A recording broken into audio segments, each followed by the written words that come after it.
Cancer పుండు కంటే భయంకరమైంది ఏంటట అప్పు. ఆ పుండైనా ఒక అవయవాన్ని దీని ఆగిపోద్ది, ఇది ఆగదు. దీని పిల్లలు మళ్ళీ తిరగేతలు, దానికి పిల్లలు, అసలు వడ్డీ కలుస్తుంటాయట. ఇంకా క్యాన్సర్ పుండు బెటరా ఇది బెటరా? ఏది బెటర్?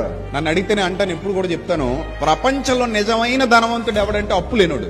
రూపాయి అప్పు లేనుడు ఎక్కడైనా మీకు కనబడితే అడిగి చెప్పండి, నిన్ను మించిన ధనవంతుడు ప్రపంచంలో మరొకడు లేడు. ఎందుకంటే నిన్నెవడో ఏమి అనడానికి సరిపోడు. నీ జీవితానికి నువ్వే కింగ్.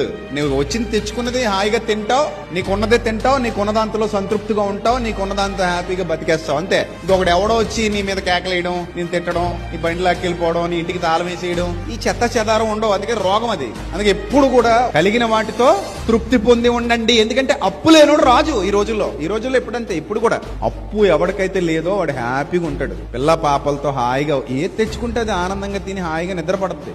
ఇంక ఈ అప్పులు ఒక్కసారి అలవాటు అయినాయి అనుకోండి, ఇంకా పెరుగుతాయి తప్ప తరగవు.